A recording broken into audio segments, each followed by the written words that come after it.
Hola a todos los amigos de Filosofía Apuntes. Estamos nuevamente con Sexto Empírico, Esbozos Pirrónicos, libro segundo. En el libro primero nosotros ya habíamos visto todo el sistema del escepticismo pirrónico. Habíamos visto los tropos, los 10 tropos de Enesidemo, los 5 tropos de Agripa. Habían otros 2 tropos que proponía el mismo Sexto Empírico. Otros tropos que también proponían otros filósofos y así. También vimos la crítica, algunas cosas del escepticismo, algunas cosas que, por ejemplo, que se asociaban con el escepticismo. A Heráclito, a Demócrito, a la academia de Platón, al mismo Platón, a las escuelas médicas, etc. O sea, todo aquello que se relacionaba con el escepticismo, pero que en estricto rigor no era escepticismo. Y Sexto Empírico se encargó de explicarnos todo eso de manera muy fiel. Ahora, Sexto se va a hacer cargo de otras críticas no de relaciones con las demás escuelas, sino que de críticas que son propias al escepticismo, ¿ya? Porque claro, hay cosas que todavía quedan en el tintero que uno podría decir, bueno, pero ¿cómo es que se puede ser escéptico? ¿Cómo un escéptico puede ser escéptico? Bueno, ese tipo de pregunta vamos a ver ahora en el libro 2. Sin más dilación, vamos allá.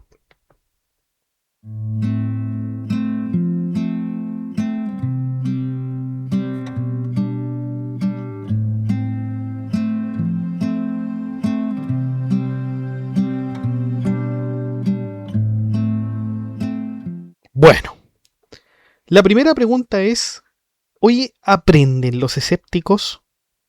¿Aprenden los escépticos? Porque Sexto nos dice preliminarmente que los dogmáticos, acuérdense que los dogmáticos son, digamos, los adversarios de los escépticos en temas teóricos, porque el dogmático acepta las cosas, ¿ya? Después de un par de razonamientos, el dogmático acepta verdades, acepta teorías. El escéptico siempre se queda en la duda. Pero claro, los dogmáticos dicen de los escépticos o que estos aprenden algo o no aprenden algo. ¿Y qué es ese algo que aprenden o no aprenden? Lo dicho justamente por los dogmáticos. Claro, sostienen que si el escepticismo comprende verdaderamente una doctrina, entonces debería aceptarla y no dudar de ella. O sea, el escéptico en el proceso de entender, por ejemplo, a Platón, a Aristóteles, a los estoicos, la escuela de Cirene, etc., primero tendrían que haber comprendido la doctrina y tendrían que debieron haberla aceptado y no dudar de ella. Pero el tema es que si no la comprenden, tampoco estarían en condiciones de discutirla o refutarla. Entonces el escéptico quedaría atrapado entre dos alternativas igualmente problemáticas. O acepta la doctrina o carece de autoridad para examinarla. ¿Y qué nos dice Sexto? Bueno, Sexto pregunta, ¿qué entienden exactamente los dogmáticos por aprender? Y esta pregunta es fundamental, porque si por aprender entienden simplemente comprender el significado de una afirmación, entonces el problema desaparece inmediatamente. El escéptico puede entender perfectamente lo que otro dice sin necesidad de aceptarlo como verdadero. Esa era la esencia que lo habíamos visto en el libro 1. Pero si por aprender entiendo algo más fuerte, es decir, comprender una afirmación y además asentir a ella como verdadera y correspondiente a la realidad, entonces las consecuencias resultan devastadoras para ¿quiénes? Para los propios dogmáticos. Sexto utiliza un ejemplo. Supongamos que un estoico critica a un epicúreo por sostener que la materia es infinitamente divisible, que los dioses no gobiernan el mundo o que el placer es el bien supremo. ¿Ha aprendido el estoico esas doctrinas o no? Si las ha aprendido, en el sentido fuerte de aceptar su realidad, entonces se convierte él mismo en epicúreo y deja de ser estoico. Pero si no las ha aprendido, según la objeción inicial, tampoco tendría derecho a criticarlas. ¿Ven? Entonces ahí los dogmáticos parece que caen en su propia trampa, por decirlo de alguna manera. Cada escuela filosófica discute continuamente las doctrinas de las demás. Si fuera verdad que solo puede examinarse aquello que previamente se acepta como real, entonces ninguna escuela podría criticar a otra sin destruir sus propios principios. De hecho, Sexto plantea un dilema. Si el dogmático afirma haber aprendido una realidad no manifiesta, debe explicar cómo lo hizo. Y solo existen dos posibilidades. O esa realidad se le presentó directamente, con claridad y sin necesidad de investigación, o llegó a ella mediante una búsqueda racional. La primera posibilidad resulta absurda. Si una realidad no manifiesta pudiera presentarse de forma inmediata y evidente, entonces dejaría de ser no manifiesta. Sería algo visible para todos, aceptado universalmente y libre de controversia. Pero precisamente ocurre lo contrario. Las cuestiones que interesan a los filósofos, la naturaleza del alma, la esencia de la materia, la providencia divina, la estructura última de la realidad, son objetos de indeterminables disputas. El mero hecho de que existan desacuerdos persistentes demuestra que no se trata de cosas que se impongan por sí mismas con evidencia absoluta. Por ello, el dogmático no puede sostener seriamente que haya aprendido esas realidades ocultas mediante una percepción inmediata. La segunda posibilidad tampoco salva al dogmático. Supongamos que afirmar haber alcanzado la verdad mediante una investigación es posible. Sexto pregunta, ¿y esa investigación cómo inició? Porque para investigar algo es necesario conocer previamente con exactitud aquello que se va a investigar. La investigación nunca podría comenzar de otro modo. Pero si no era necesario conocer previamente el objeto investigado, entonces se derrumba el objeto inicial contra el escéptico, porque éste también podría examinar doctrinas sin haberlas aprendido.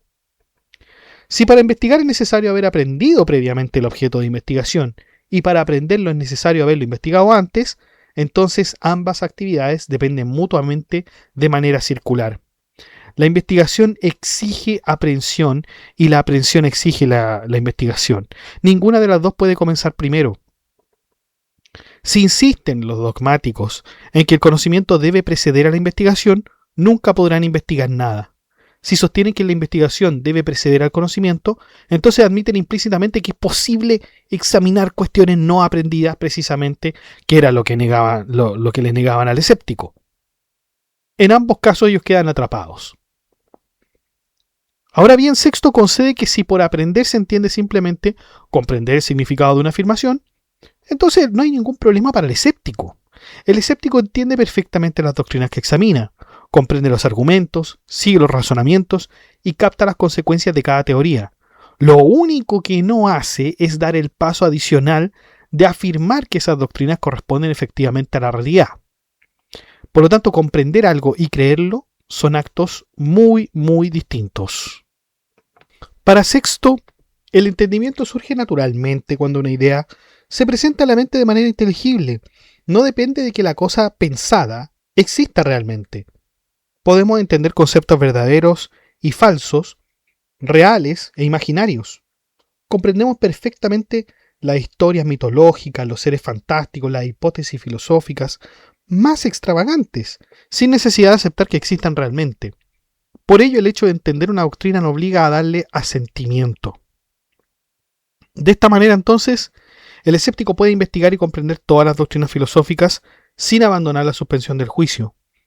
Asiente únicamente a lo que se le presenta como fenómeno o apariencia, es decir, a lo que experimenta o comprende de manera inmediata, pero no transforma esa comprensión en una afirmación acerca de la realidad objetiva de las cosas. Por lo tanto, investigar significa buscar algo que todavía no se posee. Quien ya cree haber encontrado la verdad ha terminado la búsqueda. Un estoico que afirma conocer la naturaleza del universo, un epicúreo que afirma conocer la estructura de la realidad o un platónico que afirma conocer el mundo de las ideas, ya no están realmente investigando. Según sus propias pretensiones, han llegado al final del camino. El inicio de la investigación. Sexto, recomienda una clasificación ampliamente aceptada entre los filósofos, especialmente entre Zenón de Citio y sus sucesores estoicos. Según esta división, la filosofía posee tres grandes partes: la lógica, que estudia el razonamiento, el lenguaje y los criterios de verdad; la física o estudio de la realidad, que investiga la naturaleza del mundo y de los seres; y la ética, que se ocupa de la conducta humana y del bien. El estoicismo consideraba que estas tres disciplinas formaban un sistema unificado. Sin embargo, Sexto señala que incluso entre los propios dogmáticos existía desacuerdo acerca del orden en que debían estudiarse estas partes. Algunos comenzaban por la lógica, otros por la física y otros por la ética. Y el desacuerdo inicial ya resulta significativo para un escéptico, porque muestra que ni siquiera los filósofos coinciden en el punto de partida de la investigación. A pesar de ello, Sexto decide seguir provisionalmente el orden estoico y comenzar por la lógica. Pero la razón que ofrece es particularmente interesante. Afirma que todas las partes de la filosofía necesitan ser sometidas a crítica y evaluación, y que para criticarlas primero es necesario examinar el criterio mismo, mediante el cual pretendemos distinguir lo verdadero de lo falso. Antes de investigar la realidad o la moral, debemos preguntarnos cómo sabemos algo y qué nos autoriza a considerar lo verdadero. Sexto entiende que toda filosofía dogmática descansa explícita o implícitamente sobre algún criterio de verdad. Si logra mostrar que ese criterio es problemático o injustificable, entonces todo el edificio dogmático quedará debilitado desde sus cimientos. Vamos con el criterio. Para Sexto, antes de discutir si una teoría filosófica es verdadera o falsa, hay que responder la pregunta más básica. ¿Con qué instrumento distinguimos la verdad del error? Si ese instrumento no está justificado, entonces toda afirmación dogmática queda en entredicho. Sexto comienza señalando que la palabra criterio, que nos va a ayudar, tiene varios significados. En el lenguaje ordinario puede designar cualquier medio por el que juzgamos algo. En ese sentido amplio, incluso los sentidos naturales como la vista o el oído pueden llamarse criterios porque nos permiten evaluar ciertas cosas. En un sentido más restringido, criterio significa un instrumento técnico de medición o evaluación, como una regla para medir longitudes o un compás para trazar figuras geométricas. Pero el significado que interesa a Sexto es aún más específico. El criterio en sentido filosófico estricto, que es aquello que supuestamente permite decidir la verdad o falsedad de cosas que no son inmediatamente evidentes. Este es el criterio que utilizan los filósofos cuando pretenden demostrar que una doctrina es verdadera y otra falsa. Para esto, recuerda que el criterio práctico de la vida cotidiana ya fue tratado en el libro primero. Allí explicó que el escéptico vive guiándose por las apariencias, las necesidades naturales, las costumbres y las artes prácticas. Ahora el problema es distinto. Se trata del criterio lógico y filosófico que los dogmáticos invocan para justificar sus pretensiones de conocimiento. Según Sexto, cuando alguien afirma conocer algo, siempre intervienen tres elementos. Primero está el por quién, es decir, el sujeto que juzga, en este caso obviamente el ser humano. Segundo está el con qué, es decir, la facultad mediante la cual realiza el juicio, que puede ser un sentido o la inteligencia. Y tercero está el de acuerdo a qué, que consiste en la comparación o confrontación entre la representación mental y el objeto que se pretende conocer. Si los dogmáticos afirman poseer un criterio de verdad, tendrán que justificar estos tres elementos. O sea, ¿por qué el ser humano es un juez fiable? ¿Por qué los sentidos o la razón son instrumentos fiables? ¿Y por qué la comparación entre nuestras representaciones y la realidad puede garantizar la verdad? Basta con que uno de esos componentes resulte problemático para que el criterio entero quede comprometido. La pregunta, eso sí, es: ¿existe un criterio de verdad? Algunos, como los estoicos, afirmaban que sí existe un criterio capaz de distinguir lo verdadero de lo falso. Otros, como Geníades de Corinto y Genófanes de Colofón, negaban que tal criterio existiera. Y frente a esa disputa, el escéptico no toma partido, sino que declara que duda de si existe o no existe. O sea, la duda siempre como parte del mundo escéptico. La estrategia de Sexto consiste en mostrar que la disputa sobre el criterio no puede resolverse sin caer en dificultades. Si los dogmáticos dicen que la cuestión es indilucidable, entonces deben conceder que corresponde suspender el juicio. Pero si dicen que es dilucidable, surge inmediatamente la pregunta: ¿por medio de qué criterio se resolverá la disputa sobre el criterio? Y aquí, problema circular. Lo mismo que habíamos visto en el libro 1, ¿no es cierto? El tropo de la circularidad. Porque para decir si existe un criterio de verdad, necesitamos ya tener un criterio admitido. Pero para tener un criterio admitido, vamos a tener que haber tenido resuelta la disputa sobre el criterio. Es decir, el criterio necesita ser establecido por un criterio previo. Y ese criterio previo necesitaría a su vez estar justificado. El razonamiento entonces queda atrapado entre el círculo vicioso y la regresión infinita. Sexto añade que tampoco se puede tomar, porque podría ser la posibilidad, de tomar un criterio por hipótesis, es decir, aceptarlo sin demostración, simplemente para comenzar la argumentación. Y eso nosotros sabemos que es uno de los tropos, de la arbitrariedad del libro 1. ¿Ya?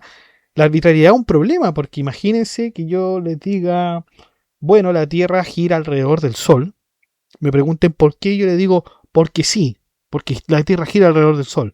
Eso es arbitrariedad, yo no estoy explicando nada ahí, no estoy justificando nada. Entonces es un problema. Cualquier escuela podría proponer su propio criterio sin prueba, y entonces no habría modo de decidir entre ellas. Así los dogmáticos no pueden justificar el criterio ni por demostración, ni por hipótesis, ni por otro criterio sin caer en dificultades. Luego Sexto anuncia que no examinará una por una todas las teorías existentes sobre el criterio, porque eso haría interminable la discusión. En lugar de eso organiza su crítica de forma metódica, siguiendo la división que había presentado antes. El criterio puede entenderse según el por quién, el con qué y el de acuerdo a qué. Es decir, habrá que examinar primero al sujeto que juzga, la facultad que tiene y la representación o regla conforme a la cual emite el juicio. Tenemos que comenzar entonces por el por quién. Pero antes de preguntarnos si el hombre puede conocer la verdad, debemos preguntarnos si se sabe siquiera qué es el hombre. Y su respuesta es que los propios dogmáticos no han conseguido definirlo de forma satisfactoria. Sexto comienza recordando que incluso Sócrates, tal como aparece en los diálogos de Platón, reconoce no saber con certeza qué es él mismo. Y esto introduce, de hecho, paradójicamente, una idea súper socrática. El autoconocimiento, que parece ser el punto de partida de toda filosofía, resulta mucho más difícil de lo que puede suponerse. Hay varias definiciones filosóficas del hombre. La primera es la de Demócrito, quien afirma que el hombre es lo que todos conocemos. Ahora, obvio que en esta definición hay muchos problemas. Si el hombre es aquello que todos conocemos, entonces también los perros serían hombres, porque todos conocemos a los perros. Y por el contrario, los hombres desconocidos dejarían de ser hombres porque no son conocidos por todos. La definición fracasa porque convierte el conocimiento que todos tenemos en algo en el criterio de lo que ese algo es. Además, Sexto observa que la propia filosofía de Demócrito conduce a esta dificultad. Si la única realidad verdadera son los átomos y el vacío, y esto está presente en todas las cosas, entonces resulta imposible distinguir claramente al hombre de los demás seres. La teoría atomista termina disolviendo aquello mismo que pretendía explicar, la naturaleza específica del hombre. Luego examina la definición de Epicuro, según la cual el hombre es esta figura animada. Pero también hay demasiado que hablar de esto, porque si señala un hombre concreto, la definición parece excluir a las mujeres, si señala a una mujer parece excluir a los hombres, además las apariencias cambian según las circunstancias, como habíamos mostrado en los tropos de la suspensión del juicio en el libro 1, por ello tampoco esta definición es satisfactoria. Después analiza la definición tradicional según la cual el hombre es un animal racional, mortal y receptivo al conocimiento. Y ahí ya es una descripción, por supuesto, un poco más completa. Pero los términos de la definición siguen siendo ambiguos. Si la racionalidad y el conocimiento se entienden en acto, entonces quedarían excluidos los niños, los ignorantes y quienes aún no han desarrollado plenamente sus capacidades intelectuales. Si se entienden en potencia, entonces tampoco habría diferencia clara entre el hombre y otros seres que podrían poseer esas capacidades potencialmente. La definición va oscilando entre dos alternativas problemáticas. También critica la célebre definición platónica del hombre como animal bípedo sin pluma y de uñas planas. Porque, según la propia metafísica de Platón, las cosas sensibles están en continuo devenir y nunca poseen un ser estable. Y si esto es así, tampoco debería esperarse que una definición del hombre pudiera formularse con certeza absoluta. La propia filosofía platónica socava la seguridad de la definición que propone. Pero Sexto no se limita a atacar las definiciones, da un paso profundo. Supongamos que concedemos que entendemos aproximadamente qué es un hombre. Aún así, sostiene que el hombre sigue siendo inaprensible porque está compuesto de cuerpo y alma, y ninguno de los dos puede conocerse con certeza. Respecto al cuerpo, argumenta que nunca percibimos el cuerpo mismo, solo, únicamente, los accidentes, los colores, las formas, las texturas y otras cualidades sensibles. Lo que captamos son apariencias entonces, no el cuerpo en sí. Además, si realmente percibiéramos las tres dimensiones que constituyen el cuerpo, podríamos distinguir perfectamente entre objetos auténticos y falsificaciones, cosa que evidentemente no ocurre. Por tanto, tampoco el cuerpo es algo plenamente aprehensible. Y la situación del alma, ¿para qué decir? Dice Sexto. ¿Para qué vamos a hablar del alma? Algunos filósofos niegan su existencia, otros la afirman, otros suspenden el juicio, los escépticos. Y esto ya es suficiente como para despertar una duda escéptica. Y si alguien pretende decir que la disputa se resuelve mediante los sentidos, fracasa porque incluso los dogmáticos consideran que el alma no es sensible. Si intenta resolverla mediante la inteligencia, otra dificultad. La inteligencia es precisamente una de las partes más discutidas del alma. Entonces, intentar demostrar la naturaleza del alma mediante la inteligencia equivale a utilizar lo más controvertido para explicar lo controvertido. O sea, es absolutamente imposible. Vamos con un apartado de esto mismo, porque ya no podemos saber lo que es el hombre, dice Sexto, no podemos saberlo. Pero aún si nosotros dijéramos ya, a ver, veamos que tenemos que seguir con esta investigación, digamos que ya sabemos lo que es el hombre, supongamos que sabemos lo que es el hombre. Entonces el hombre debe juzgar, aunque consideramos por un momento que sí sabemos qué es, todavía quedaría sin resolver una cuestión más importante. ¿Por qué precisamente el hombre debería ser el juez de la verdad? Y Sexto plantea el dilema. Quien afirma que el hombre es el criterio por medio del cual deben juzgarse todas las cosas, o bien lo afirma sin demostración, o bien lo demuestra. Si lo afirma sin demostración, su afirmación carece de autoridad y no merece crédito. Una simple declaración no basta para establecer algo tan importante como el fundamento de todo conocimiento.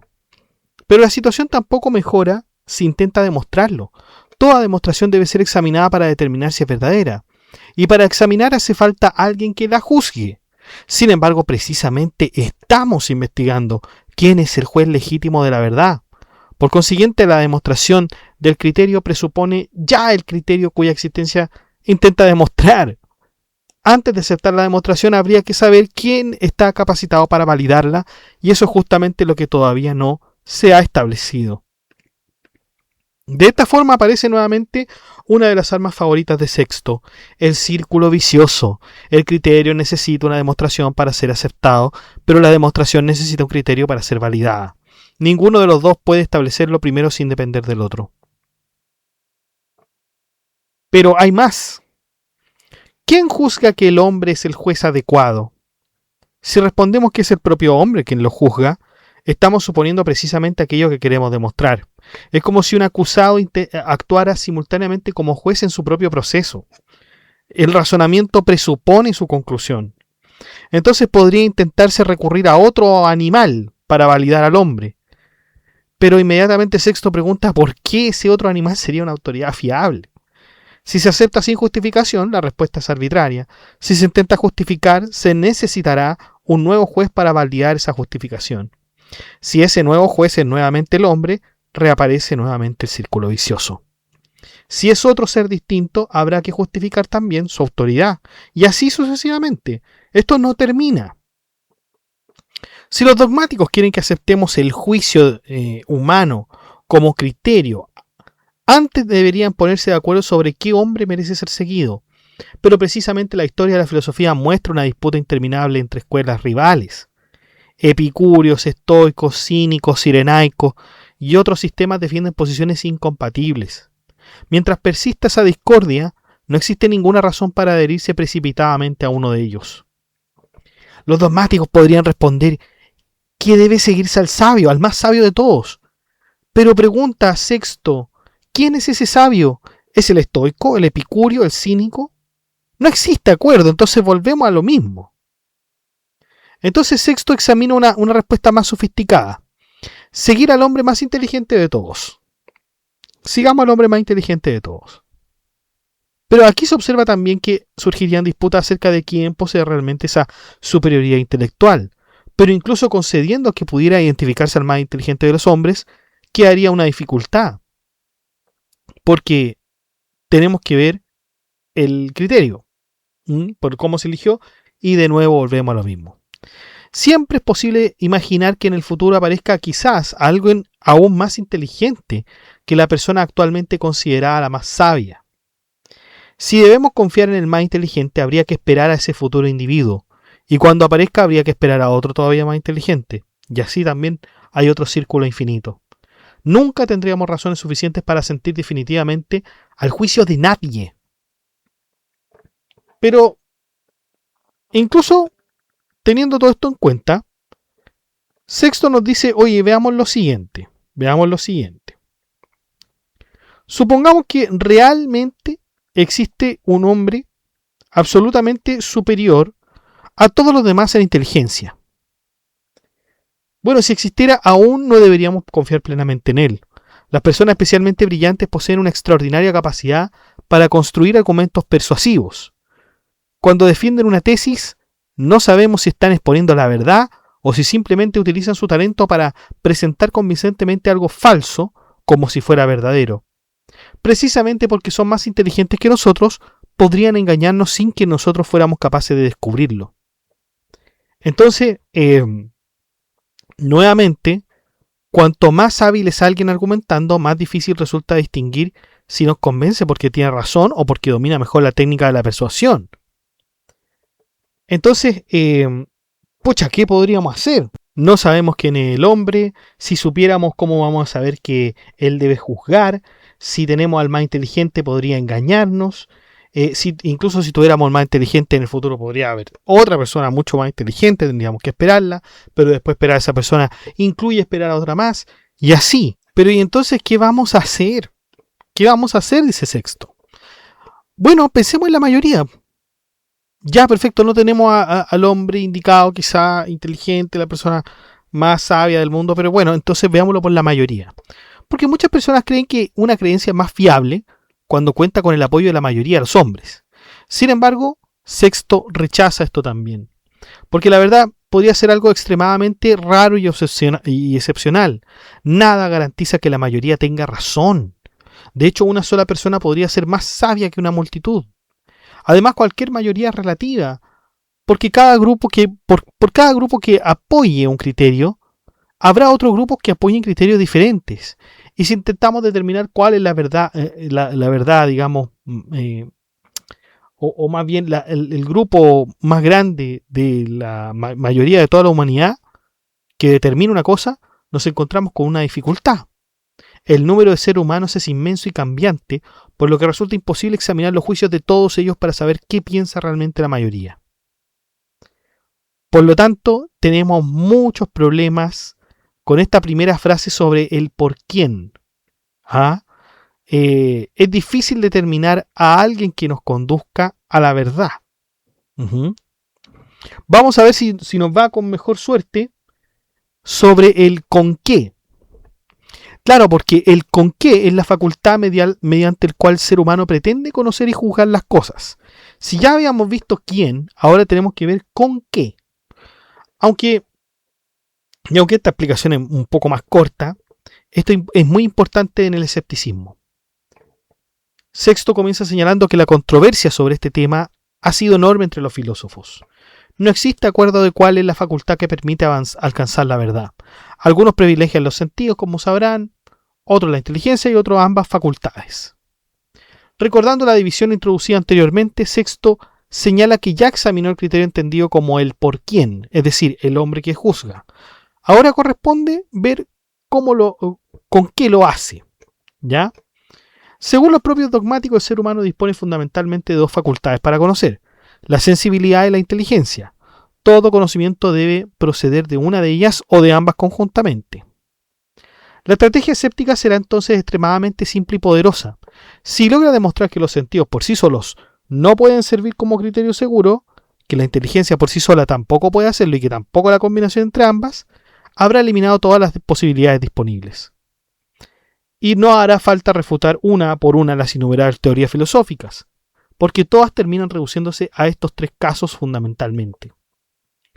Sexto parte observando que los filósofos mantienen posiciones radicalmente opuestas acerca de la percepción. Algunos sostienen que los sentidos son completamente engañosos y que nada de lo que perciben corresponde a la realidad. Otros afirman que todo lo percibido es verdadero. Otros finalmente adoptan posiciones intermedias y consideran que algunas percepciones son verdaderas y otras falsas. La mera existencia de esta disputa ya plantea un problema serio para el criterio sensible, pues no existe acuerdo de su fiabilidad. Pregunta Sexto: ¿cómo vamos a decidir quién tiene razón en esta controversia? No podemos utilizar los propios sentidos para juzgar, porque eso supondría aceptar de antemano aquello que precisamente estamos investigando. O sea, si nosotros decimos ya, decidamos que son los sentidos los que juzgan. Pero el tema es que estamos viendo si son los sentidos justamente los que nos van a ayudar para investigar. Tampoco podemos recurrir a otro criterio distinto porque todavía no se ha demostrado que exista.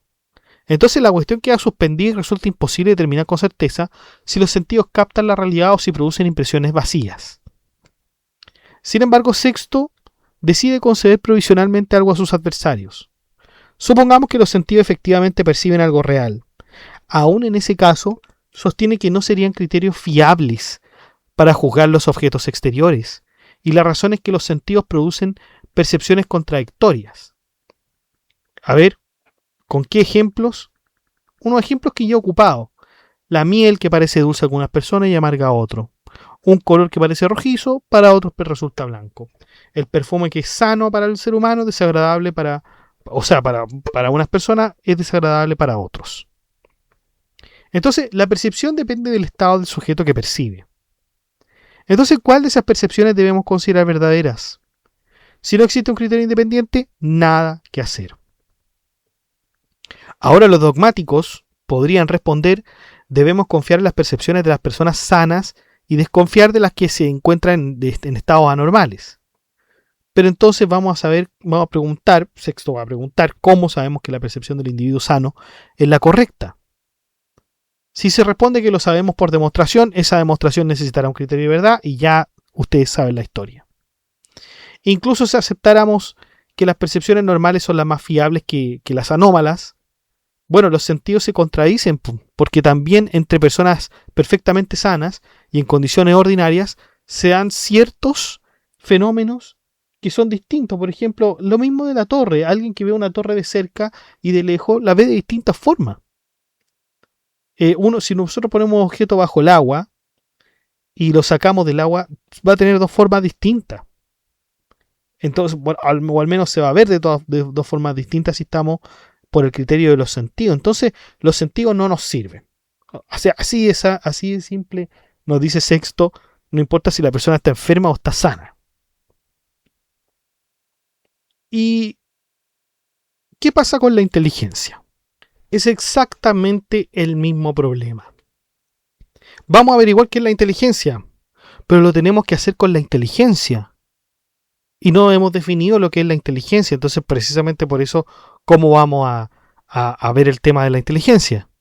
Ya, pero digamos que la inteligencia es tal y determinada cosa. Bueno, ¿quién decide eso? ¿Cuál es el criterio para decidir que la inteligencia es tal o cual cosa?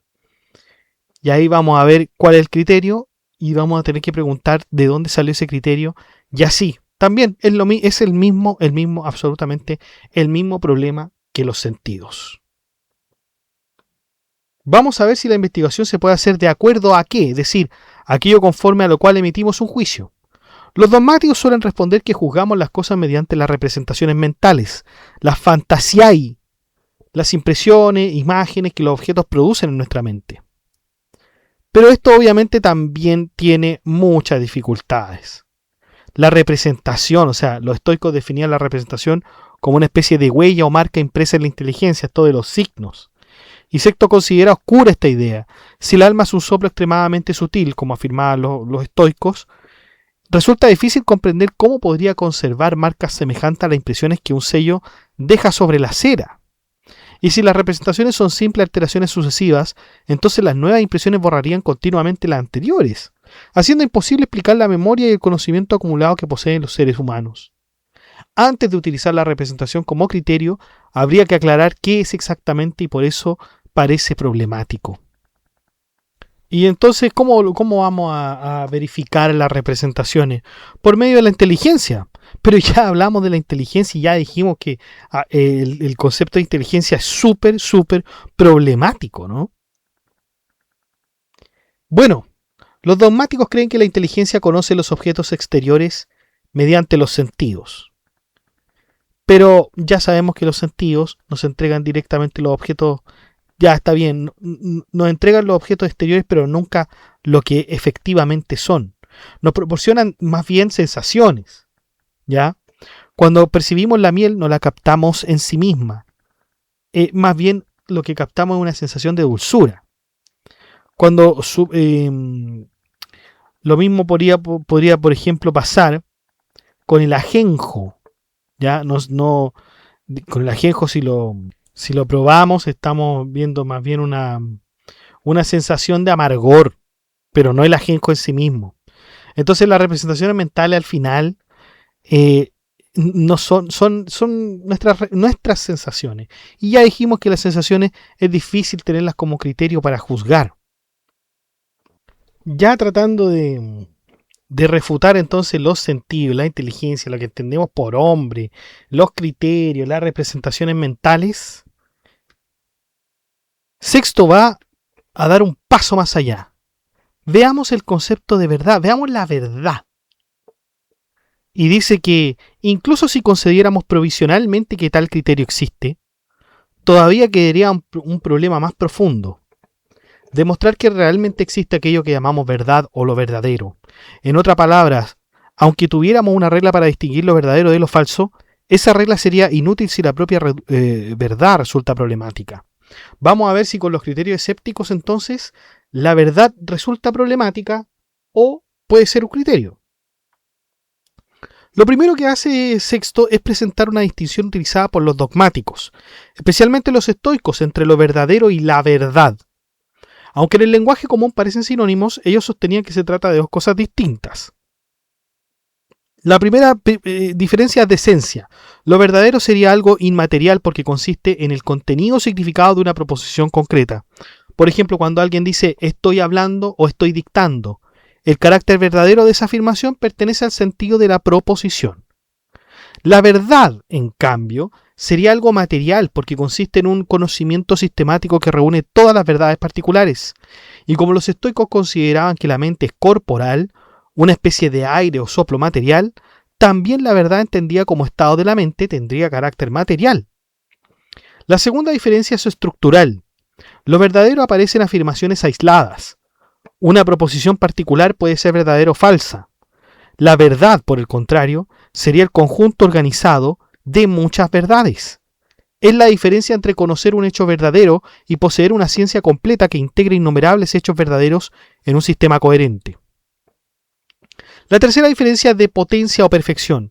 Según los dogmáticos, la verdad solo pertenece al sabio porque exige un conocimiento sistemático y completo. Lo verdadero, en cambio, puede aparecer incluso en boca de un ignorante. Una persona puede decir accidentalmente algo verdadero sin poseer una comprensión profunda de lo que afirma. Teniendo esto en cuenta, Sexto nos dice que no va a comenzar atacando directamente la verdad, entendida como sistema completo de conocimientos. Le parece más eficaz cuestionar primero lo verdadero mismo. Y la razón es sencilla, porque si logra demostrar que ni siquiera existen verdades particulares sólidamente fundamentadas, entonces mucho menos podría existir la verdad como conjunto organizado de esas supuestas verdades. La comparación es la siguiente. Del mismo modo que un edificio entero se derrumba cuando se destruyen sus cimientos, también la teoría dogmática de la verdad se vendría abajo si se demuestra que su elemento más básico, es decir, lo verdadero, carece de fundamento. Pregunta Sexto. ¿Existe realmente algo verdadero por naturaleza? ¿Existe algo verdadero por naturaleza? Si no podemos demostrar que existe lo verdadero, entonces cualquier criterio de verdad se vuelve inútil. Algunos afirman que existen verdades objetivas, otros sostienen que nada es verdadero. Como existe desacuerdo, quien afirme que hay algo verdadero deberá demostrarlo. Pero si intenta hacerlo mediante una demostración, surge una dificultad. Habría que saber previamente qué es verdadera. Así la demostración presupone intentar algo que es probar, ¿cierto? Demostración quiere decir probar. Y si además se exige una demostración de la demostración, luego una demostración de esa segunda demostración y así sucesivamente, se cae en una regresión infinita. Por ello entonces, Sexto dice, ¿podremos establecer con certeza que exista algo verdadero? Es un problema, porque la demostración también tiene ese efecto ad infinitum. Ahora, ¿qué pasa con aquello que es algo, ti, que para muchos filósofos era el género más universal posible? Bueno, si algo es falso, entonces todo sería falso, porque todas las cosas participan de ese género universal. Estamos hablando, podríamos decir que estamos hablando de cosa también. ¿Mm? Pero si todo es falso, también sería falsa la afirmación todo es falso, lo que produce una contradicción. Por otro lado, si algo es verdadero, entonces todo sería verdadero, incluyendo la afirmación nada es verdadero, también lo que generaría una contradicción. Y si algo fuera simultáneamente verdadero y falso, cada cosa participaría de ambas cualidades a la vez y destruyendo la idea de una verdad estable por naturaleza. Y si algo no fuera ni verdadero ni falso, tampoco serían las cosas particulares. Parece que ninguna entonces alternativa parece satisfactoria. Tal vez, dice Sexto, las verdades sean únicamente cosas manifiestas o únicamente cosas ocultas o una mezcla. Ya, si fueran cosas manifiestas, deben ser evidentes a la experiencia. Si todas las cosas manifiestas fueran verdaderas, entonces habría que admitir, también como verdadera, la afirmación de quienes sostienen que nada es verdadero. Además, muchas cosas que parecen evidentes resultan contradictorias según distintos observadores. Si por el contrario solo algunas cosas manifiestas fueran verdaderas, haría falta un criterio para distinguirlas de las falsas. Pero ese criterio necesitaría otro criterio para justificarse, y así hasta el infinito. El mismo razonamiento lo aplica a las cosas no manifiestas. Si toda la realidad ocultas fueran verdaderas, habría que aceptar simultáneamente afirmaciones incompatibles, como el número de las estrellas que es par o impar. Si solo algunas fueran verdaderas, necesitaríamos un criterio para diferenciarlas de las falsas y nuevamente aparecería la regresión infinita. Entonces parece ser que la posibilidad que nos queda es que unas verdades sean manifiestas y otras ocultas.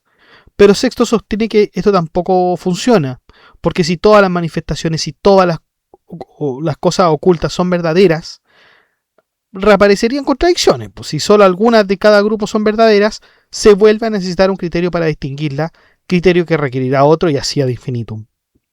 En conclusión, no podemos establecer con seguridad que exista algo verdadero por naturaleza, y si no sabemos si existe lo verdadero, el criterio de verdad pierde toda utilidad. Un instrumento destinado a distinguir lo verdadero de lo falso carece de sentido si la propia noción de verdad permanece incierta. Ahora, Sexto nos dice que no está afirmando dogmáticamente que nada sea verdadero. Eso sería simplemente otro dogma. Su propósito es demostrar que los argumentos de quienes afirman la existencia de la verdad encuentran razones contrarias de fuerza comparable. Y ante esa equipolencia de argumentos, el escéptico, adivinen, epoqué, suspende el juicio. Vamos con los signos. Esto es especialmente importante porque si ya desmontamos la verdad, tenemos que decir qué va a pasar con los signos. Los signos que son un concepto súper importante en el estoicismo. Para comenzar, Sexto expone la clasificación tradicional de los objetos del conocimiento. Los dogmáticos distinguen entre cosas manifiestas y cosas no manifiestas. Esto ya lo habíamos visto en el libro primero. Las cosas manifiestas son aquellas que se presentan directamente y aquellas que son no manifiestas se dividen en tres grupos. El primero corresponde a las cosas irremisiblemente no manifiestas, es decir, aquellas que por naturaleza nunca pueden llegar a conocerse directamente. Un ejemplo, la cuestión de si el número de las estrellas es par o impar. ¿Cierto? Son preguntas que pueden escapar a la observación. El segundo grupo está formado por las cosas ocasionalmente no manifiestas, que son realidades que normalmente podrían percibirse, pero que en determinadas circunstancias permanecen ocultas. La ciudad de Atenas, por ejemplo, es perfectamente visible para quien se encuentra allí, pero para Sexto, que se halla lejos, resulta momentáneamente invisible. Y el tercer grupo corresponde a las cosas naturalmente no manifiestas. Son entidades que nunca aparecen directamente a los sentidos, aunque los filósofos creen poder conocerlas indirectamente. El ejemplo clásico son los poros del cuerpo. Nadie los observa directamente, pero muchos pensadores suponían su existencia porque ciertos fenómenos como el sudor parecían exigirlos como explicación. A partir de esta clasificación, los dogmáticos afirman que los signos sirven precisamente para conducirnos desde lo manifiesto hacia algunas realidades ocultas. Pero distinguen dos tipos de signo. El primero es el signo evocativo. Se trata de algo que, habiendo sido observado junto con otra cosa, nos permite recordarla cuando ya no esté presente. El humo nos recuerda al fuego porque muchas veces hemos observado ambos fenómenos juntos. Una cicatriz nos hace pensar en una herida pasada, por ejemplo, porque hemos aprendido por experiencia la relación entre ambas. El signo evocativo funciona, por tanto, mediante la memoria y la asociación habitual. El segundo es el signo indicativo, que constituye el verdadero objetivo de la crítica escéptica. Los movimientos del cuerpo, por ejemplo, serían signos de la existencia del alma. No observamos el alma, pero inferimos su existencia a partir de ciertos fenómenos visibles. Los estoicos, que estudiaron el fenómeno de los signos, decían que este era como una representación que, dentro de una conexión lógica, válida, permite descubrir una realidad oculta a partir de otra que sí aparece. Y aquí aparece esta parte, valga la redundancia, más importante. Porque Sexto declara expresamente que no pretende abarcar y atacar todo tipo de signo. El signo evocativo pertenece a la experiencia ordinaria y está respaldado por la vida cotidiana. Cuando vemos humo y pensamos en fuego, o cuando observamos una cicatriz y recordamos una herida, actuamos de manera natural y práctica. Y el escéptico no tiene interés en discutir eso. Porque, acuérdense, el auténtico propósito del escéptico. Aquí no estamos combatiendo la vida común ni las apariencias cotidianas. Lo que estamos combatiendo son las construcciones teóricas de los dogmáticos cuando pretenden ir más allá de lo que aparece y afirmar con certeza la existencia de realidades ocultas. Por ello, la crítica que seguirá se dirigirá exclusivamente contra el signo indicativo, no contra el humo que nos recuerda el fuego, sino contra el razonamiento que pretende pasar de lo invisible a entidades invisibles como alma, esencia, naturaleza oculta o metafísicas. Si los elementos que componen la definición del signo son oscuros o dudosos, entonces el signo mismo queda comprometido. Y para esto Sexto define su primer objetivo, el concepto de sentido o significado proposicional, el lectón. Los estoicos sostenían que cuando hablamos existe algo distinto de las palabras y distinto de los objetos, es decir, el significado expresado por la proposición. Pero Sexto recuerda que los epicúreos negaban completamente la existencia de tal entidad. Entonces, ¿qué tenemos aquí? Disputa filosófica, equipolencia. Una disputa que no está resuelta. Si los estoicos quieren demostrar que el significado existe, deberán hacerlo mediante una demostración. Sin embargo, toda demostración está compuesta precisamente por significados. Entonces la demostración presupone aquello que intenta probar. Sería como intentar demostrar que existen los números utilizando únicamente números cuya existencia todavía está en cuestión. Por ello concluye que la existencia del significado, la verdad es que es problemática y no ha sido establecida del todo. Incluso suponiendo que el significado exista, una proposición parece estar formada por partes sucesivas que nunca coexisten plenamente. Cuando pronunciamos la primera parte de una frase, la segunda aún no existe. Cuando pronunciamos la segunda, la primera ya ha desaparecido. Tomamos un ejemplo estoico. Si es de día, hay luz. Es una proposición. Si es de día, hay luz. Y ahí Sexto observa que mientras se enuncia es de día, todavía no se ha pronunciado hay luz. Y cuando se pronuncia esta última, hay luz, la primera ya pertenece al pasado. Entonces surge la duda de cómo algo compuesto por partes que nunca coexisten pueden constituir una unidad real. A ver, para entender mucho mejor esto, lo que pasa es que los estoicos dicen aquí hay una unidad significativa en la frase si es de día. Hay una unión, una unidad que va más allá de lo literal de las palabras. Entonces dice, si es de día hay luz. Ustedes ven cómo esta frase tiene dos partes, pero Sexto nos está diciendo ¿dónde está esa unidad significativa? No está esa unidad significativa. Lo único que hay ahí son palabras y sonidos. Aquí no hay ninguna unidad de ninguna cosa. Porque aquí, muchachos, no hay una entidad objetiva. Eso es lo que quiere decir Sexto. No hay una cuestión separada de las palabras que le otorgue una especie de esencia o significado. Después, Sexto dirige la crítica contra la noción de implicación válida. Los propios lógicos dogmáticos discrepan acerca de qué significa exactamente que una implicación sea válida. Y Sexto menciona varias teorías rivales. El lógico Filón consideraba válida toda implicación que no partiera de una verdad para concluir en una falsedad. Diodoro proponía una definición más estricta, exigiendo que jamás pudiera ocurrir tal transición. Y otro filósofo introducía la idea de coherencia lógica entre antecedente y consecuente. Otros finalmente afirmaban que el consecuente debía estar implícitamente contenido en el antecedente. Veamos algunos ejemplos.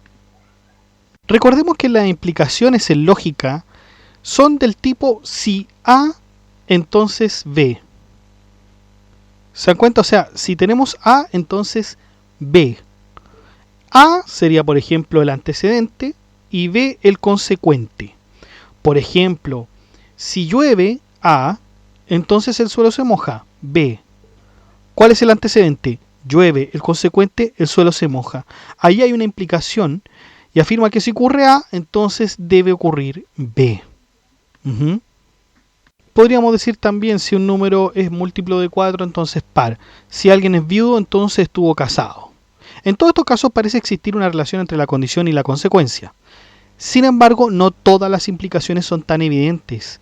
Consideremos otras, por ejemplo, ya bien absurda.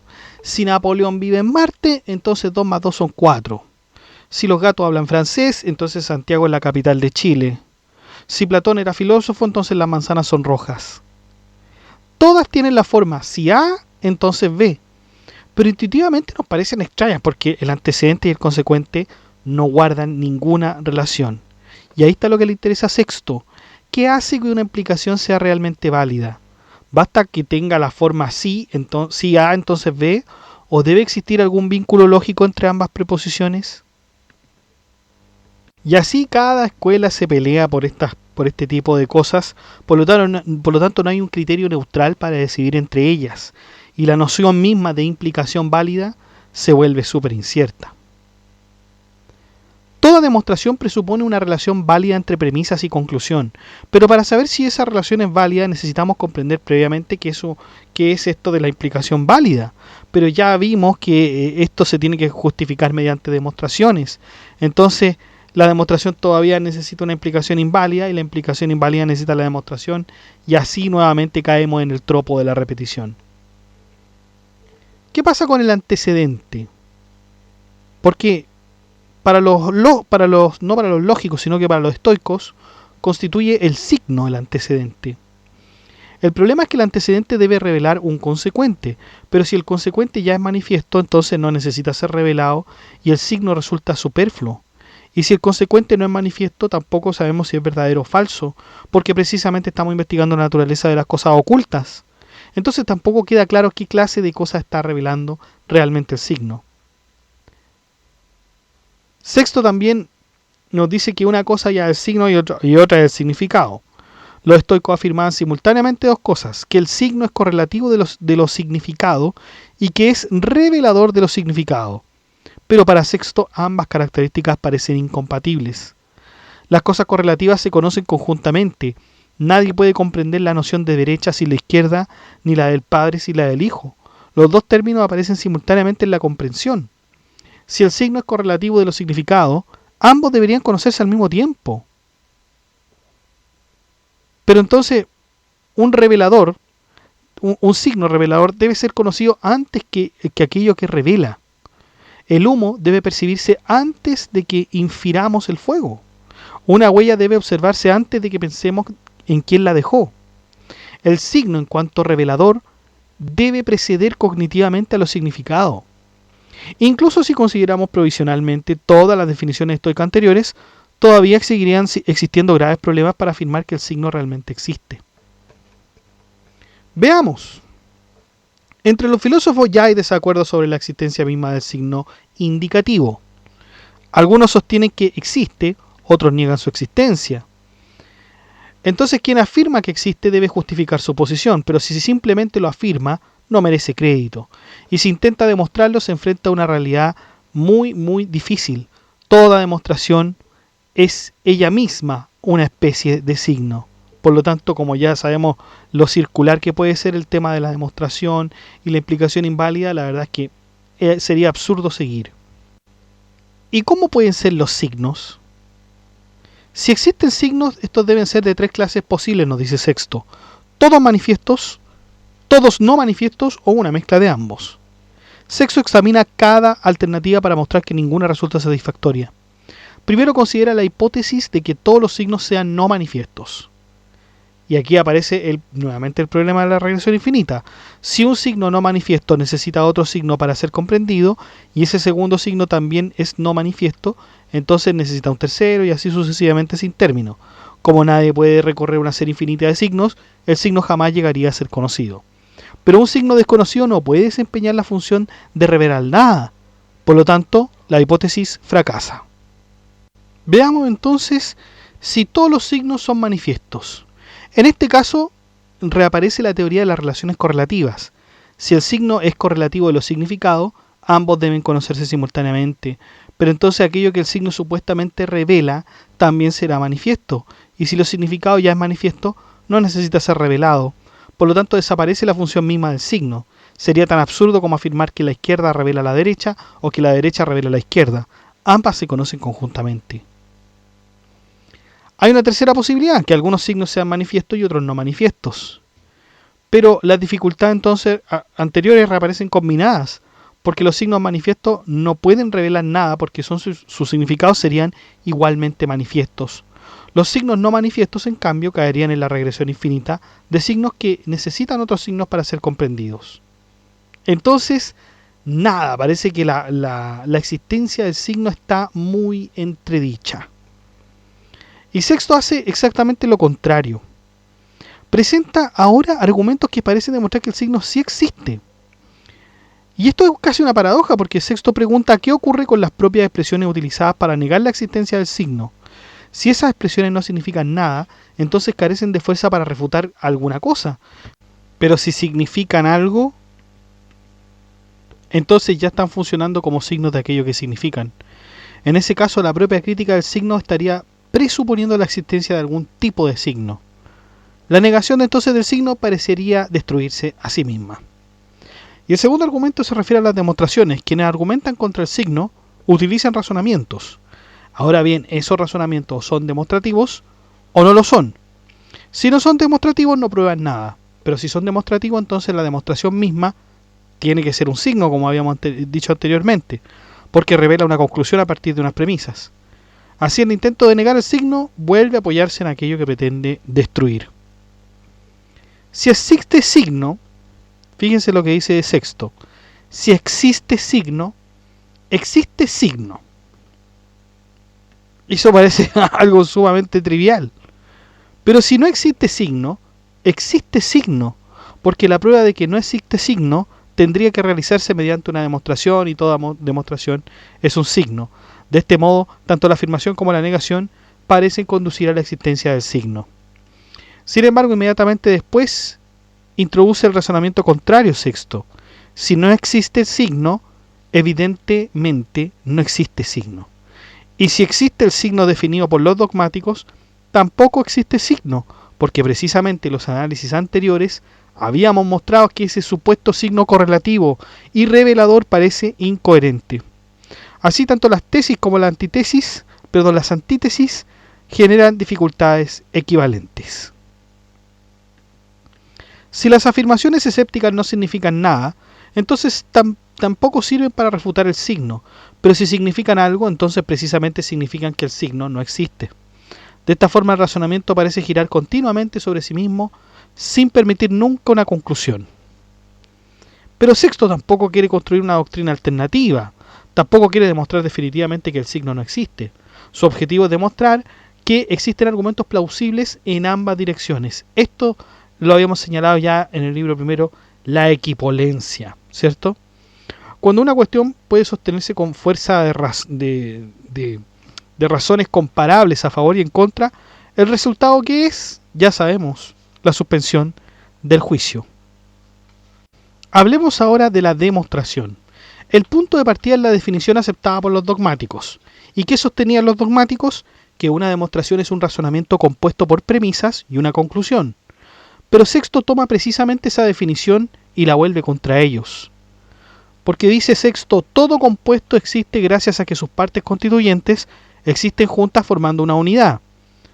Una cama existe porque sus tablas, patas y demás elementos se encuentran reunidos simultáneamente. Del mismo modo, cualquier objeto compuesto requiere la coexistencia de sus componentes. Ahora bien, Sexto pregunta si eso ocurre realmente en un razonamiento. Porque cuando pronunciamos la primera premisa, la segunda todavía no ha sido enunciada y la conclusión tampoco existe. Cuando pronunciamos la segunda premisa, la primera ya ha pasado y la conclusión sigue sin aparecer.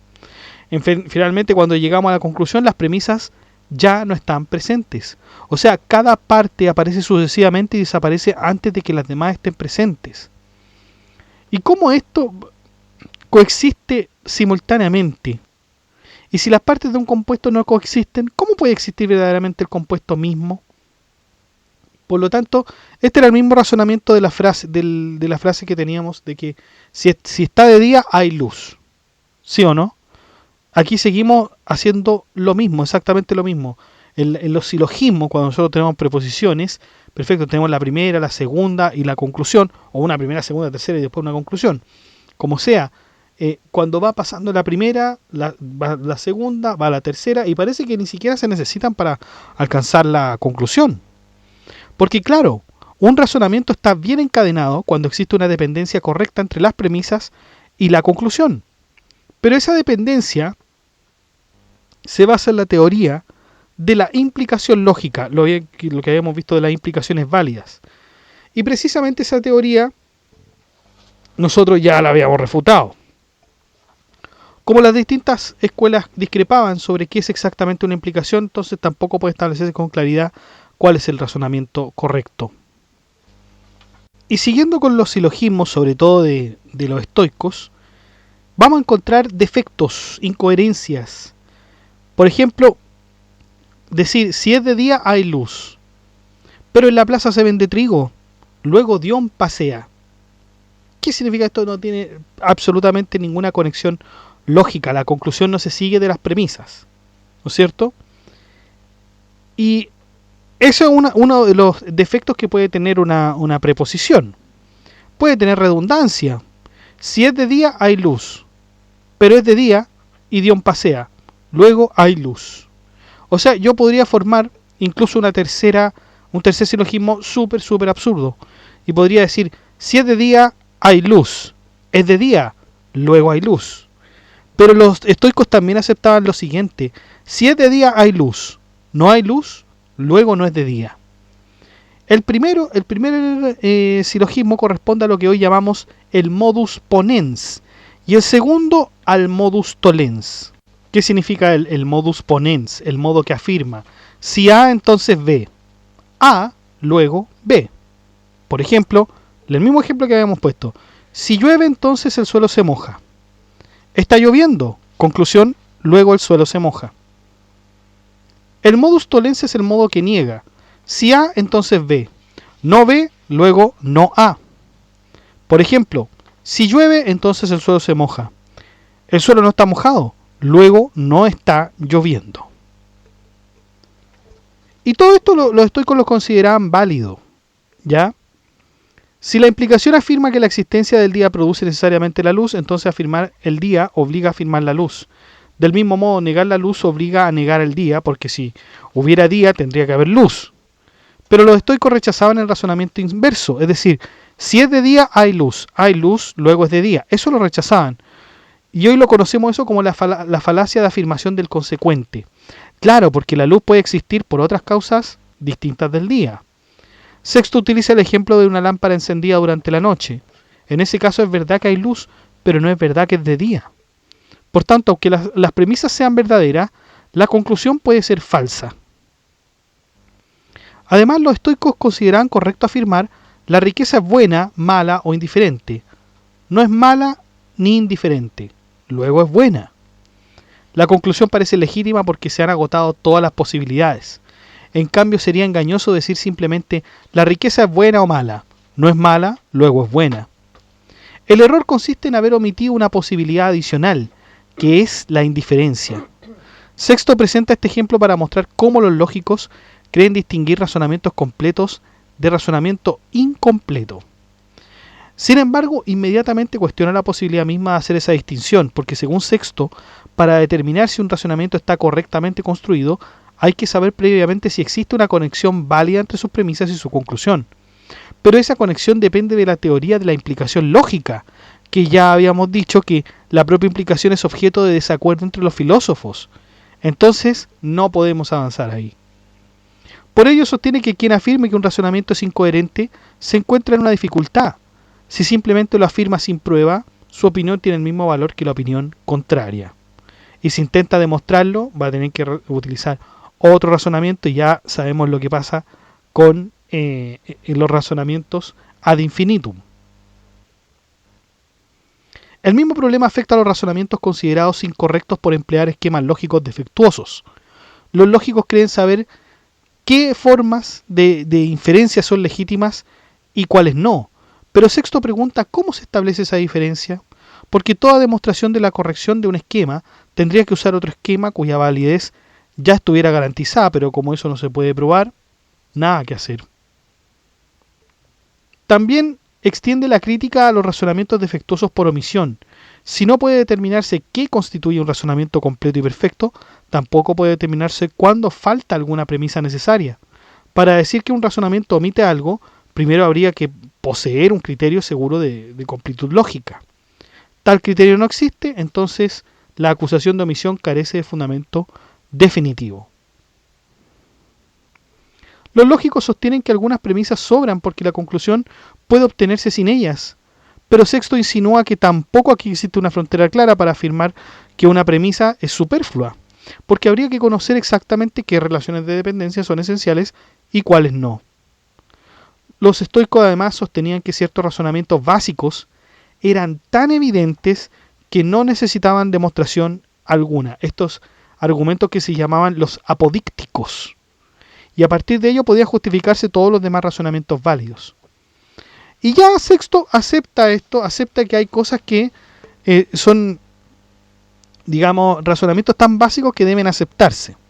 Pero lo va a aceptar provisionalmente, porque hay una lista de estos 5 razonamientos fundamentales para demostrar que incluso ellos presentan problemas. Y el primer indemostrable, es decir, el que no necesita demostración, corresponde al modus ponens.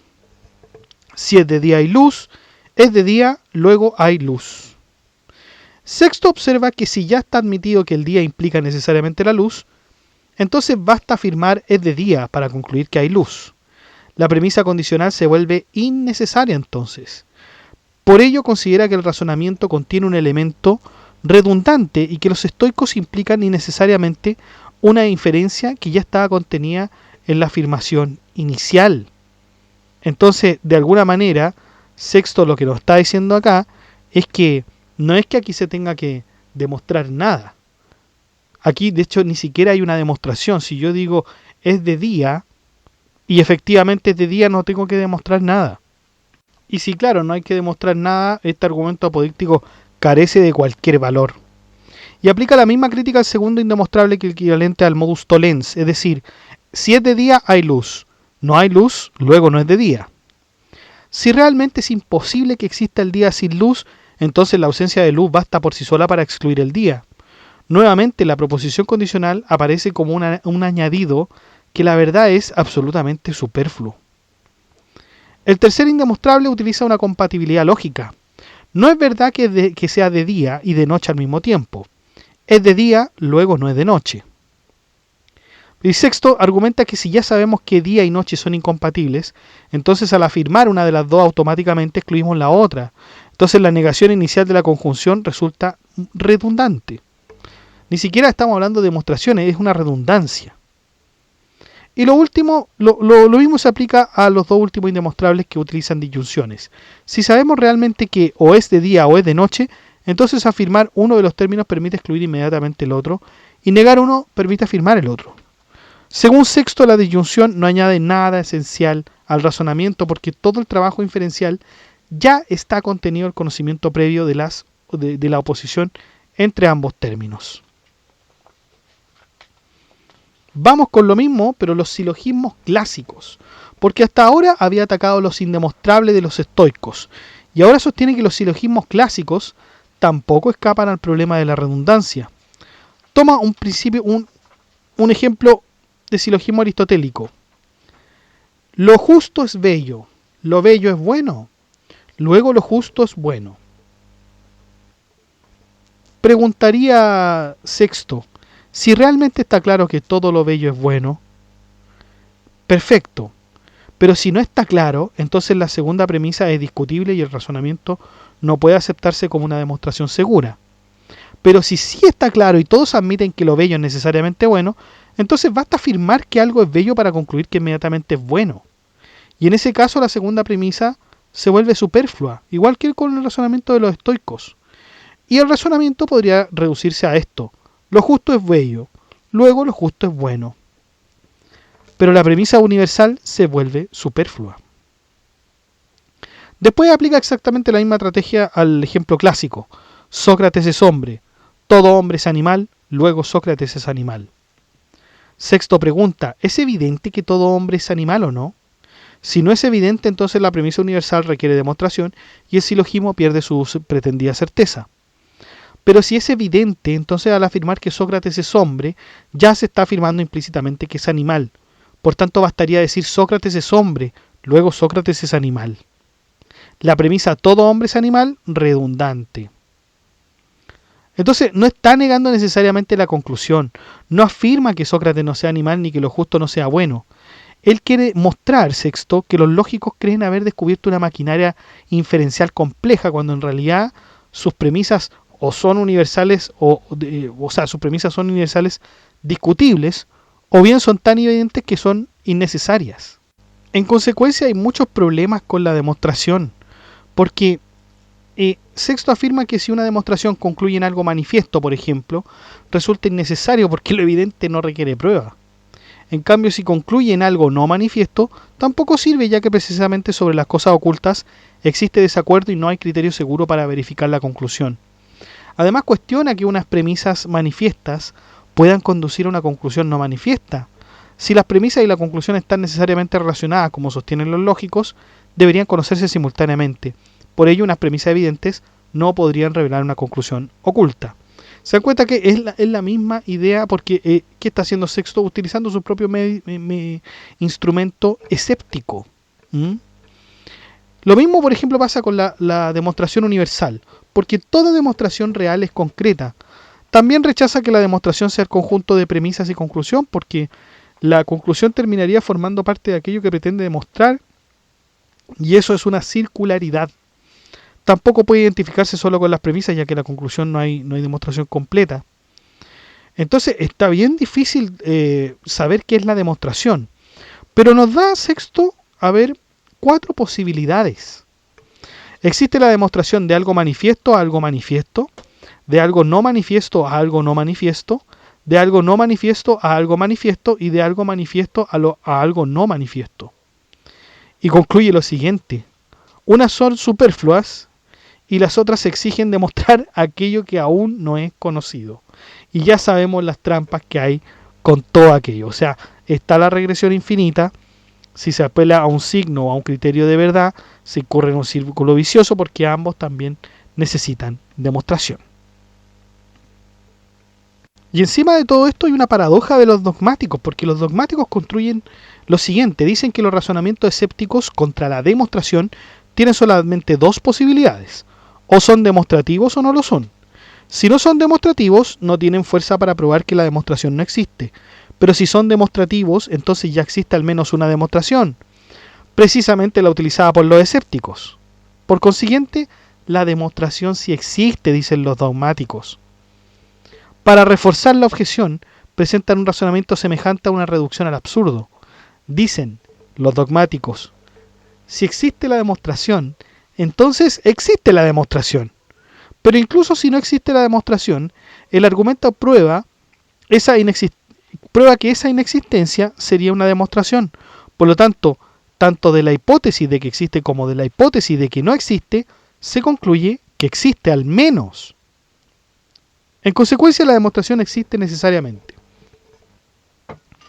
Pero Sexto responde rechazando el supuesto fundamental, porque los escépticos nuevamente no afirman que sus argumentos sean demostraciones. Ellos solo dicen que tales argumentos parecen plausibles o persuasivos. El escéptico no pretende haber alcanzado una prueba definitiva, simplemente contrapone argumentos que poseen una fuerza semejante, por lo tanto equipolente. Por eso la objeción pierde gran parte de su fuerza. El escéptico nunca se comprometió a considerar demostrativos sus razonamientos. Supongamos, dice Sexto, que por concesión aceptáramos que nuestros argumentos son demostrativos. Entonces serían razonamientos verdaderos, pero si son verdaderos su conclusión también sería verdadera, y la conclusión precisamente afirma que la demostración no existe. Por tanto, usando el mismo razonamiento de los dogmáticos, se llegaría a la conclusión opuesta, que la demostración no existe. Y la objeción así se vuelve contra los dogmáticos. Los argumentos escépticos entonces funcionan como los medicamentos purgantes. Un purgante elimina la sustancia nociva del cuerpo, pero también termina expulsándose a sí mismo. Del mismo modo, los argumentos escépticos destruyen las pretensiones dogmáticas, pero se destruyen a sí mismos. No pretenden quedar en pie como verdades definitivas. Su función es terapéutica y no doctrinal. El escéptico, entonces, no busca una nueva filosofía positiva. No quiere sustituir un dogma por otro. Quiere conducir a la suspensión del juicio. Por eso sus argumentos son instrumentos provisionales que finalmente también deben abandonarse. Los dogmáticos utilizan simultáneamente dos proposiciones. Si existe la demostración, existe la demostración. Y si no existe la demostración, existe la demostración. Y Sexto señala que estas implicaciones destruyen las condiciones mismas de la contradicción lógica. Si realmente fuera válida la segunda implicación, es decir, si no existe la demostración, existe la demostración, entonces la inexistencia de la demostración sería compatible con su existencia. Pero si ambas pueden coexistir, ya no son contradictorias. Y si no son contradictorias, tampoco puede mantenerse la disyunción o existe la demostración o no existe la demostración en el sentido fuerte que los estoicos exigen. Hablemos ahora entonces del silogismo. Oye, pero nosotros ya hablamos del silogismo, ya utilizamos ejemplos, Sexto ya nos habló de algunos para refutar a los estoicos. Sí, efectivamente, pero ahora va a proceder con los silogismos de forma especial y de forma específica, o sea, va a ir uno por uno. Y fíjense que, bueno, nosotros sabemos, hemos visto por nuestros podcasts de Aristóteles, que el silogismo más perfecto es el de Bárbara, ¿cierto? Ese que tiene 3 afirmaciones en la proposición, la primera proposición, la segunda y después la conclusión. Hay un silogismo perfecto, muchachos, que es el siguiente. Todo hombre es animal. Primera premisa, todo hombre es animal. Parece que todos concordamos con eso. Segunda premisa, Sócrates es hombre. Ya, está bien. Por conclusión, Sócrates es animal. Entonces, nosotros escuchamos esto y es un razonamiento impecable. Impecable, pareciera ser que no tiene ningún defecto. ¿Ya? Y efectivamente este se le llama un silogismo de primera categoría, que es el más perfecto. Sin embargo, Sexto decide examinar el fundamento de esa premisa todo hombre es animal. Según él, esa proposición universal no surge por sí misma. Los filósofos, ¿de dónde la obtienen? La obtienen mediante inducción, es decir, observando muchos casos particulares. Vemos que Sócrates es hombre y animal, que Platón es hombre y animal, que Dion es hombre y animal, y así sucesivamente. A partir de esta acumulación de ejemplos, se formula la regla general, todo hombre es animal. Y la validez de la proposición universal depende completamente de los casos particulares. Si apareciera un solo hombre que no fuera animal, la regla universal quedaría destruida. Y Sexto ilustra esto con el ejemplo del cocodrilo. La mayoría de los animales mueve la mandíbula inferior, pero el cocodrilo mueve la superior. Pero eso sería falsa, por eso sería falsa la afirmación universal, todos los animales mueven la mandíbula inferior. Un solo contraejemplo basta para derribar la universalidad. Ahora bien, una vez obtenida la premisa universal, mediante los casos particulares, Los lógicos utilizan esa misma premisa universal para demostrar los casos particulares. Y en el silogismo anterior se concluye: Sócrates es animal, precisamente porque es parte de la premisa todo hombre es animal. La premisa universal fue construida gracias a Sócrates y los demás casos particulares. Luego se utiliza esa misma premisa universal para demostrar lo que ya se había usado para construirla. En otras palabras, el particular sirve para justificar el universal, y después el universal sirve para justificar el particular. Desde la perspectiva escéptica, esto equivale a que la conclusión ya estaba presupuesta desde el comienzo. No se ha producido un auténtico avance del conocimiento. Se ha recorrido en verdad un círculo lógico que vuelve al punto de partida. Y el mismo ejemplo se puede hacer con el segundo razonamiento. Ningún hombre es cuadrúpedo. Sócrates es hombre. Luego Sócrates no es cuadrúpedo. Pero de nuevo, la proposición universal, ningún hombre es cuadrúpedo, se obtiene observando individuos concretos. Pero después se usa para demostrar algo acerca de esos mismos individuos concretos. Una vez más, la universal depende de los particulares y los particulares se justifican mediante la universal. Aristóteles veía el silogismo como el instrumento científico por excelencia. Partiendo de premisas universales se alcanzan las conclusiones necesarias. Sexto responde que esas premisas universales no son tan sólidas como parecen, porque derivan de observaciones particulares que luego intentan fundamentar. Incluso estos fundamentos supuestamente básicos dependen de algo que ellos mismos pretenden demostrar. Tomemos el primer indemostrable que habíamos dicho y que hemos repetido tanto, que es de los estoicos. Si es de día, hay luz. Es de día, luego hay luz. Los estoicos consideran que la fuerza lógica de ese razonamiento depende de la implicación si es de día, hay luz. Pero Sexto pregunta, ¿cómo sabemos que esa implicación es correcta? Y la respuesta estoica sería porque siempre hemos observado que cuando es de día hay luz. Y ahí hay un problema, dice Sexto. La validez de la implicación depende de haber observado previamente la coexistencia entre el día y la luz. Pero luego, cuando se utiliza el razonamiento, se pretende concluir precisamente esa coexistencia a partir de la implicación. O sea, que la coexistencia día-luz fundamenta la implicación, y la implicación fundamenta la coexistencia día-luz, cuando una necesita de la otra para justificarse. Y eso es exactamente lo que llama Sexto un círculo vicioso. Lo mismo surge con ese indemostrable que si es de día hay luz, no hay luz, luego no es de día. ¿Por qué creemos que la implicación si es de día hay luz es válida? Porque nunca hemos visto un día sin luz.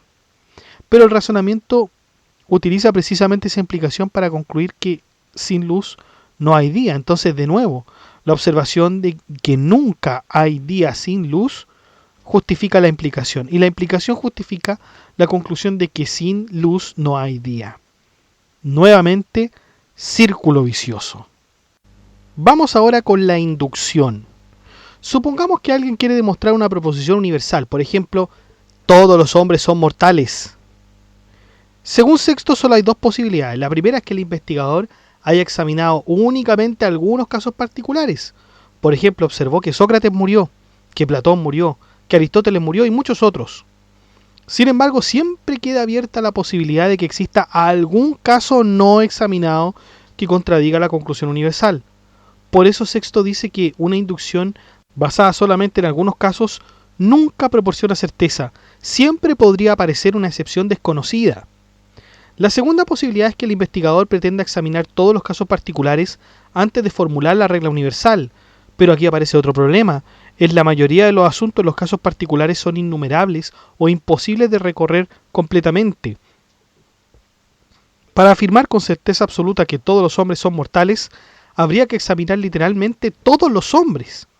Para afirmar que todos los cuervos son negros, habría que examinar todos los cuervos. Para afirmar que una ley universal de la naturaleza, habría que observar todos los casos presentes, pasados y futuros.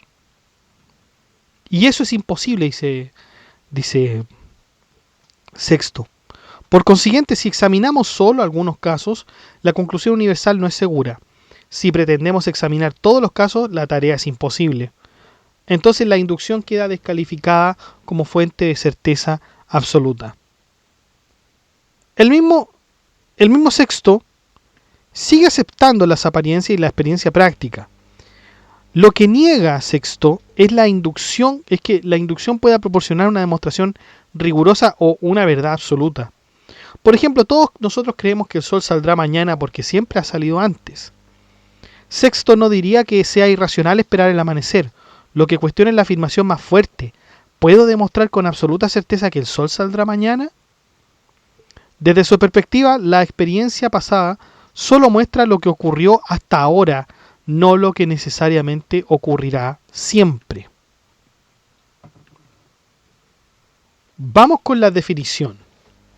Pero aquí Sexto es terriblemente más duro, porque dice que las definiciones no sirven ni para conocer ni para enseñar aquello que se pretende definir. Si una persona no conoce una cosa, no puede definirla, pero si ya la conoce, entonces la definición no fue el medio por el cual llegó a conocerla. Entonces, la definición aparece después del conocimiento y no antes. Por ejemplo, si alguien sabe qué es un caballo, puede intentar formular una definición de caballo, pero el conocimiento del caballo ya estaba presente antes de la definición. Y si alguien no sabe qué es un caballo, tampoco podrá construir una definición correcta, porque la definición no es el origen del conocimiento. Si todo debe definirse, entonces también habrá que definir los términos utilizados en la definición y luego definir los términos de esas nuevas definiciones y así sucesivamente hasta el infinito. En cambio, si admitimos que algunas cosas pueden conocerse sin definición, entonces queda demostrado que las definiciones no son indispensables para el conocimiento. Lo mismo en la enseñanza, ojo acá, si el primer ser humano que conoció, digamos, alguna cosa o algo, lo conoció sin una definición previa, entonces también otros pueden aprenderlo sin necesidad de definiciones. La definición entonces no sería una condición necesaria para transmitir conocimiento. Los propios filósofos juzgan si una definición es correcta comparándola con la realidad de la cosa definida.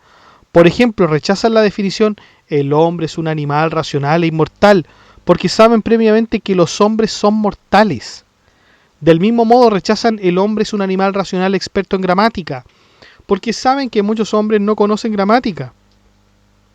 O sea, también hay peleas aquí con respecto a la definición, ya argumentos equipolentes. ¿Y la clasificación? ¿Qué pasa con la clasificación? La clasificación consistía en dividir ordenadamente conceptos cada vez más generales en categorías más específicas para alcanzar una comprensión sistemática de la realidad. Sexto comienza recordando que algunos dialécticos definían la dialéctica como una ciencia que corresponde a 4 grandes operaciones: el silogismo, la inducción, la definición y la clasificación. Como ya he intentado refutar las 3 primeras, ahora corresponde con esta. Y nos dice que no existe una verdadera ciencia de la clasificación, Sexto. Es decir, considera que los filósofos exageran el valor de este procedimiento y enumera 4 formas de clasificación. Clasificación de nombres en significados. Por ejemplo, la palabra animal puede referirse a distintos tipos de seres vivos. La clasificación del todo en partes. Por ejemplo, el cuerpo humano en cabeza, tronco y extremidades. La clasificación del género en especies. Por ejemplo, el género animal se divide en especies como hombre, caballo, perro, gato, etc. Y la clasificación de las especies en individuos. La especie hombre se divide en Sócrates, Platón, Aristóteles y los demás seres humanos particulares. Entonces, Sexto, así como cuestionó que las definiciones permitían conocer las cosas, cuestionará también obviamente las definiciones, porque si ya no tenemos las definiciones, ¿a qué vamos a clasificar? ¿Ya? O sea, nos son absolutamente inútiles las clasificaciones si no podemos definir. Es más, las palabras ni siquiera nos van a poder revelar lo que son las cosas, porque las palabras son creadas por convención. O sea, un grupo de hombres se puso de acuerdo para poder de alguna manera saber lo que son las cosas, ¿ya? Y esto es así porque de ser así, o sea, si nosotros supiéramos qué son las cosas de forma absoluta, todos tendríamos el mismo idioma. Todos tendríamos el mismo idioma, y esto no es así, todo lo contrario, tenemos idiomas distintos, ¿no? Entonces, los nombres tampoco nos sirven, y nos servirá el todo y la parte, Porque supongamos que alguien afirma que el número 10 puede dividirse en sus partes 1 y 9, 2 y 8, 3 y 7, y 4 y 6, 5 y 5. Sexto responde que en realidad en cuanto se extrae la primera parte, el todo deja de existir como tal. Si se separa una unidad del 10, ya no tenemos el 10, tenemos el 9. Por lo tanto, las demás divisiones se realizan sobre cantidades diferentes que van surgiendo sucesivamente. El supuesto del todo desaparece en el mismo momento en que comienza la división, y así no sería correcto decir que seguimos dividiendo el mismo todo en partes porque el todo ya no está presente. Por lo tanto, aquí ponemos en riesgo, de alguna manera, algo que se acepta sin reflexión. Las partes preexisten dentro del todo, esperando ser extraídas. Para Sexto, cuando se inicia la división, el objeto inicial deja de ser exactamente lo que era. La operación de dividir transforma aquello que se pretendía analizar. Y si las partes existen realmente dentro del todo antes de la división, entonces todas ellas deberían encontrarse ya contenidas en él. Pero en el caso del 10, las partes posibles incluyen el 9, el 8, el 7, el 6, todos los números. Y si todas esas partes estuvieran simultáneamente contenidas en la decena, al sumarla obtendríamos 50, 5 y no hay 10. Como esto es absurdo, Sexto concluye que estas supuestas partes no están realmente presentes dentro del todo de la manera que imaginan los dogmáticos. Entonces, el 10 puede dividirse de muchas maneras distintas, pero todas esas divisiones no existen simultáneamente dentro del 10. Son construcciones intelectuales que dependen de nuestra perspectiva. Vamos ahora con el género y la especie. Sexto examina la teoría platónica y aristotélica según la cual la realidad está organizada en género, especie e individuos. Por ejemplo, animal sería un género, hombre una especie, Sócrates un individuo.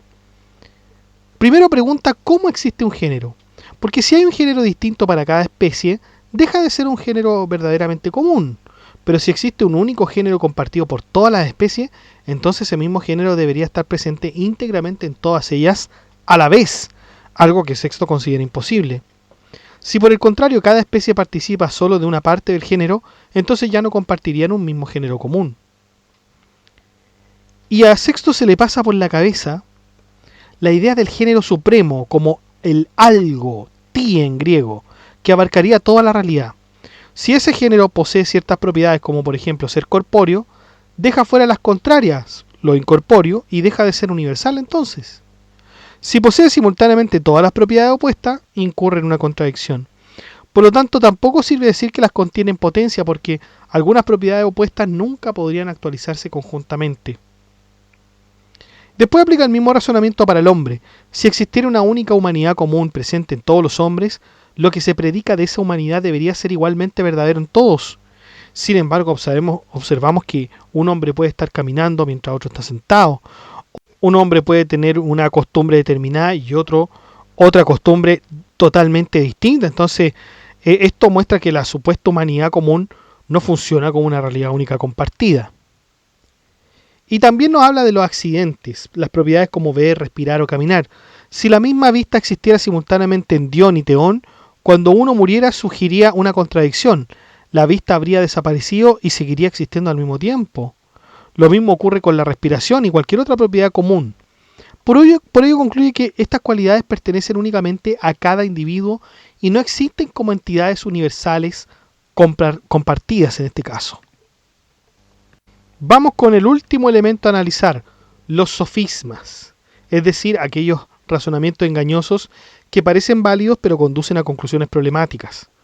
Los dialécticos consideraban que una de las funciones más importantes de la lógica era precisamente detectar y resolver estos engaños argumentativos. Por ello, Sexto decide examinar si realmente la dialéctica cumple esa función de manera tan indispensable como afirman los dogmáticos. Comienza exponiendo la definición tradicional. Ya vamos a aceptar una definición provisionalmente, dice Sexto. Un sofisma sería un razonamiento que parece convincente, pero que lleva a aceptar una conclusión falsa o semejante a una falsa, o no manifiesta, o inadmisible de algún otro modo. Es decir, el peligro del sofisma radica en la aparente corrección lógica, mientras que la verdad esconde un defecto. Vamos con un ejemplo bastante famoso. Se argumenta, nadie ha de beber un predicado. nadie da a beber un predicado. Pero beber ajenjo es un predicado.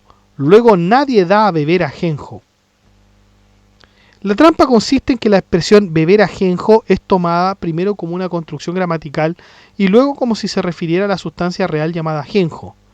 El razonamiento cambia subrepticiamente el significado del término. Los dialécticos explican que la conclusión correcta debería ser: nadie da a beber el predicado beber ajenjo, y no el ajenjo real. ¿Se dan cuenta cómo este era el trabajo que hacían los sofistas de siempre de poner lo aparente o poner lo racional y después lo concreto en una misma oración y como confundirlos? El segundo ejemplo es más sutil.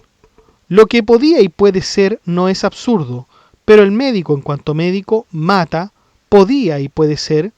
Luego, no es absurdo que el médico, en cuanto médico, mate. Y aquí el razonamiento parece bastante inquietante porque la medicina tiene como fin curar y no matar. Sin embargo, los dialécticos responden que la conclusión se refiere únicamente al estatus lógico de la proposición. La frase "el médico mata" es una proposición posible y por tanto no es absurda desde el punto de vista lógico, aunque moral y profesionalmente puede parecernos chocante. El tercer ejemplo introduce una conclusión no manifiesta. No es verdad que te haya planteado algo antes y que los astros no sean pares, pero ya te he planteado algo, luego los astros son pares. Como pueden ver, esto es una de las paradojas muy estudiadas por los lógicos antiguos, y la dificultad surge porque el valor de verdad de una premisa cambia durante el propio desarrollo del argumento. Los dialécticos intentan resolverlo explicando que la primera premisa es verdadera antes de que se formule la segunda, pero deja de serlo después. Así, las premisas necesarias para la conclusión nunca son simultáneamente verdaderas. Luego aparecen los llamados solecismos, errores producidos por un uso incorrecto del lenguaje. Por ejemplo, lo que miras existe, pero miras a uno que delira. Luego existe a uno que delira. El error consiste en transformar una expresión gramatical en una supuesta entidad real, ¿cierto? Pero es más, Sexto nos dice que la dialéctica es inútil. Es inútil. Y esto nos podría parecer obvio o natural porque ya ha refutado quizá la esencia toda de los dogmáticos. Pero así como en el silogismo, él quiere ir más allá y decir específicamente la cuestión de los sofismas. Y nos dice que cuando un sofisma realmente tiene implicaciones prácticas, el experto va a ser aquel que se dedica a la materia correspondiente. En otras palabras, el conocimiento técnico vale más que la habilidad lógica abstracta. Vamos con un ejemplo. Se argumenta que en las enfermedades conviene administrar vino y dieta variada cuando aparece una remisión. Como toda enfermedad tiene alguna remisión antes de ser los 3 primeros días, entonces habría que dar vino y dieta variada antes de esos 3 días. Según Sexto, el dialéctico no podría responder adecuadamente a este razonamiento. En cambio, el médico sí puede hacerlo porque sabe que existen distintos significados de remisión. Una cosa es la mejoría definitiva de la enfermedad y otra los alivios temporales que aparecen entre las crisis. El sofisma surge entonces precisamente por confundir ambos sentidos del término. El mismo patrón aparece en otro ejemplo médico. Se argumenta que los contrarios curan los contrarios. La fiebre es lo contrario del frío, por lo tanto el frío debe curar la fiebre. Nuevamente el dialéctico queda sin respuesta práctica. El médico, en cambio, distingue entre la enfermedad principal y los síntomas. La fiebre puede ser un síntoma de un resfriado. Aplicar frío puede empeorar el problema, aunque superficialmente parezca combatir el síntoma. Entonces, el conocimiento médico especializado es el que permite descubrir el error. Entonces, los sofismas útiles se resuelven mediante el conocimiento especializado de cada disciplina y no mediante la dialéctica. El lógico abstracto queda impotente allí donde el médico, el navegante o el artesano saben perfectamente cómo actuar. Se burla Sexto de los sofismas favoritos de los dialécticos. Cita el famoso argumento de los cuernos. Si no es verdad que tengas hermosos cuernos y tengas cuernos, entonces tienes cuernos. También menciona las paradojas de Zenón contra el movimiento, los argumentos que pretenden demostrar que nada cambia y otros juegos verbales semejantes que nosotros los tenemos en Filosofía Apuntes en el podcast. Véalo ahí, paradojas en la antigua Grecia. ¿Ya? Lo importante es que Sexto considera estas discusiones completamente alejadas de la vida real. Mientras los dialécticos discuten si el movimiento existe o no, la gente sigue caminando, navegando, construyendo casas y criando hijos. La experiencia cotidiana posee una fuerza persuasiva mayor que las sutilezas argumentativas. Por eso recuerdo una célebre anécdota. Cuando un filósofo fue desafiado por un argumento que negaba la existencia del movimiento, no respondió con palabras. ¿Qué hizo? Simplemente caminó. Y ahí se demostró el movimiento. O sea, el hecho mismo de moverse ya era una refutación práctica. Está la teoría del médico Herófilo y el dialéctico Diodoro Crono. Diodoro, famoso por sus argumentos contra el movimiento, sufrió una luxación de hombro y acudió a Herófilo para que lo curara. Y el médico, burlándose de sus teorías, le respondió con un sofisma: tu hombro se dislocó, o dónde estaba o dónde no estaba. Pero ni donde estaba ni donde no estaba, luego no se ha dislocado. Y Diodoro, olvidando inmediatamente sus refinamientos lógicos, le pidió que abandonara los argumentos y por favor lo tratara médicamente. A veces se sostiene que la dialéctica es la ciencia de lo verdadero, lo falso y lo que no es ni una cosa ni otra.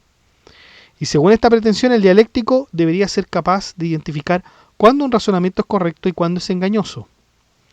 Sexto acepta provisionalmente esa definición, pero dice que si los propios dialécticos afirman que un razonamiento verdadero debe poseer premisas verdaderas y una conclusión verdadera correctamente derivada de ellas, entonces cuando se nos presenta un razonamiento cuya conclusión es evidentemente falsa, ya sabemos que hay un error en él. El error puede estar en las premisas o en la forma de la inferencia. En cualquiera de los casos no necesitamos dominar toda la maquinaria dialéctica para rechazarlo.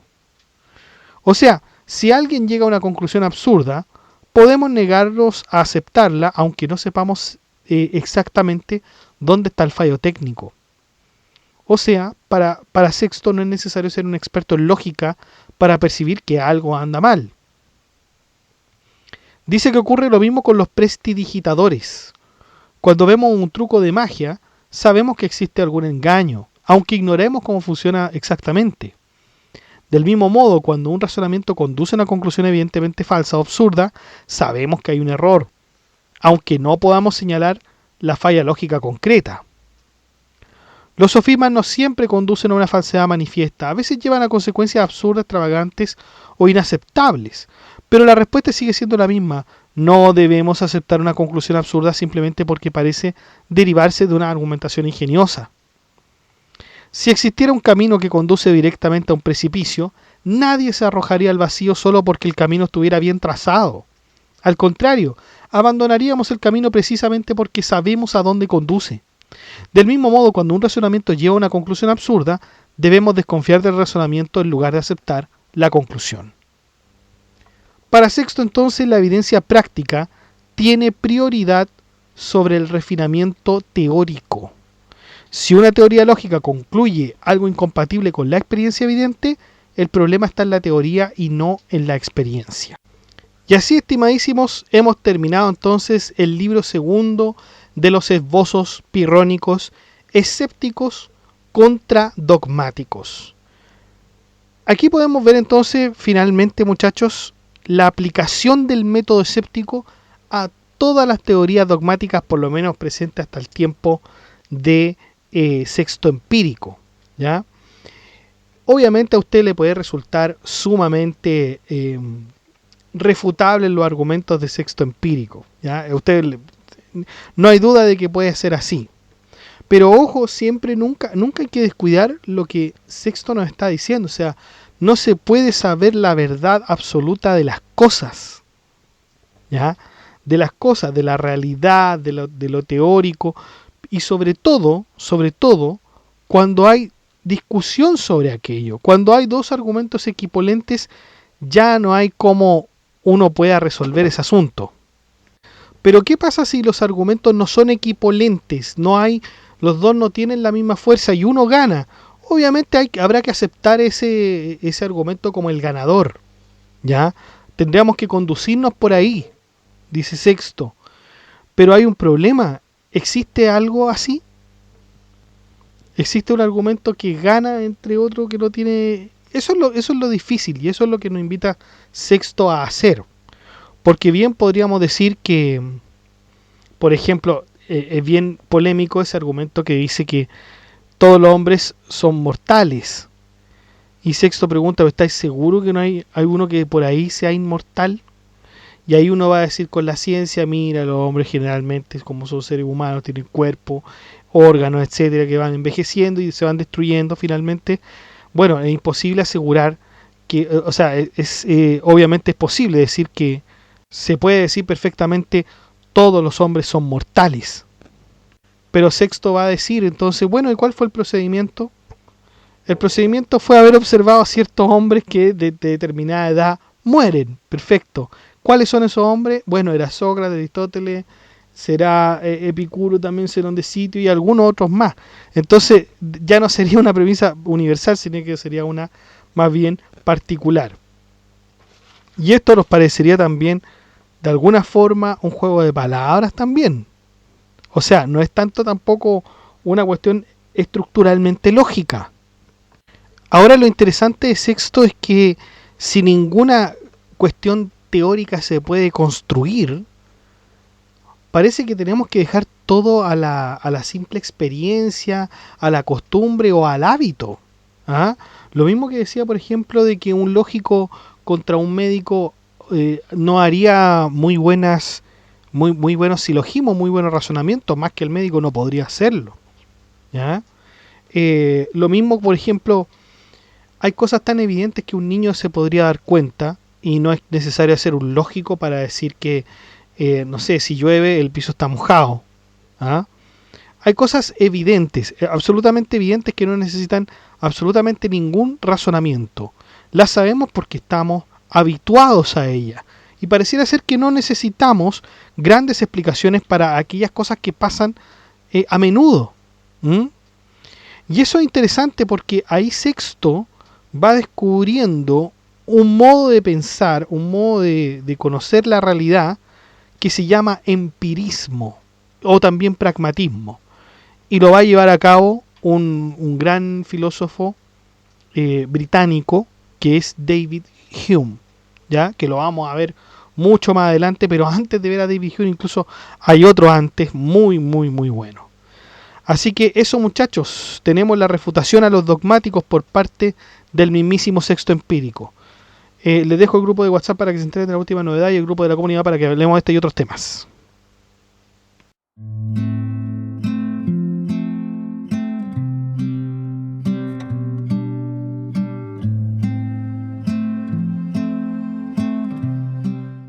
Bueno, chicos, eso ha sido todo. Muchas gracias por escuchar este podcast. Si le ha gustado, dé like, comente, comparta, suscríbase, acceda al blog que está en la descripción del video, haga soporte en PayPal, en Patreon y saludamos a nuestros mecenas medievales que son Gab Welther y Octai W8Y.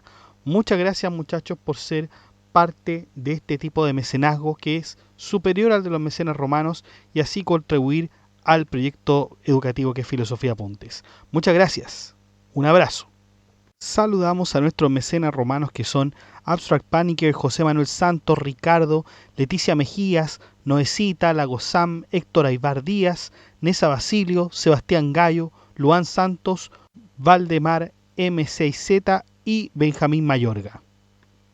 Muchas gracias, muchachos, por su colaboración. La verdad es que esta colaboración que ustedes hacen me incentiva a seguir produciendo el conocimiento y esta síntesis de los libros filosóficos más importantes. Y usted también puede colaborar en Filosofía Apuntes uniéndose a las membresías de mecenas que tenemos incorporadas. Debajo de cada video está el botón unirse. Usted hace clic en el botón unirse y ahí le van a salir las membresías con los precios que a usted más le acomode para aportar a este canal. Si no le acomoda ninguno de los aportes, no importa, usted puede también colaborar por medio del botón gracias o bien con una suscripción. Muchas gracias a todos, que estén bien, cuídense, chao.